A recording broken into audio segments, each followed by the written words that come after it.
Everyone, तुमच्या सगळ्यांचं स्वागत आहे आपल्या डेली ब्लॉगमध्ये. तर आजचा ब्लॉग असताना की माझा आज बड्डे होता, म्हणजे 21 तारखेला. अगोदरच बड्डे केला होता, त्यामुळे त्या दिवशी काय मी म्हटलं बड्डे वगैरे नको करायला. तर गौरव बोलला चल मग बाहेर जाऊया. मग या मंदिराजवळ गेलो होतो आम्ही एका, आणि मंदिरच बंद होतं. 4 वाजल्यानंतर ओपन होणार होतं. म्हटलं आता काय करायचं, आणि आम्ही पोचलो होतो 3 वाजता.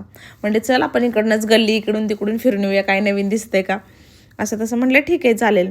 मग त्यानंतर नारळ पाणी प्यायला गेलो, तिथे दिसलं नारळ पाणी घेतलं आम्ही. दर ज्यांच्याकडून आम्ही नारळ घेतला ना, ते त्यांना फौजींना बोलले की आप सोल्जर हो.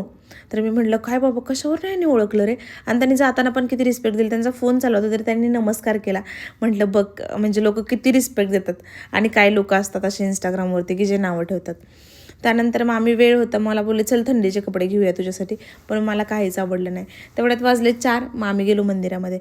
आणि राजस्थानचे राजवाडे मंदिर असले खतरनाक आहेत ना, की त्यांचं काम रेखीव इतकं छान आहे ना, मस्त वाटतं ना, एकदम बघण्यासारखं आहे. फोटोज वगैरे मस्त असे क्लिक केले आम्ही, व्हिडिओज वगैरे काढले. त्यानंतर आतलं जे मेन मंदिर होतं ते ओपन झालं. आणि हे मंदिर वगैरे नव्हतं की म्हणजे मठ वगैरे कसं असतं त्या टाईपमध्ये होतं. त्यानंतर आम्ही दोघांनी दर्शन वगैरे घेतलं. आता हा व्ह्यू बघा पुढे, गार्डन वगैरे आणि ते मंदिर असलं सही वाटत होता. आणि आम्ही टायमिंगला पण खूप भारी आलो होतो. त्यानंतर थोडेफार गप्पा मारल्या आम्ही दोघांनी.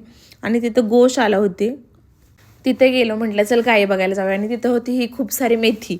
तुम्ही लोक म्हणताय मेथी खाताय, ह्यांना म्हटलं बघा बघा, ह्या गाई म्हशींना पण मेथी दिली जाते. त्यांची पण फेवरेट आहे आणि तुमची पण फेवरेट आहे. मला शांत बस बाई, हळू बोल म्हटलं, त्यांना काय कळते मराठी. त्यानंतर या त्यांना इंटरेस्ट आहे बाबा खूप शेतीमध्ये, गाई म्हशींमध्ये.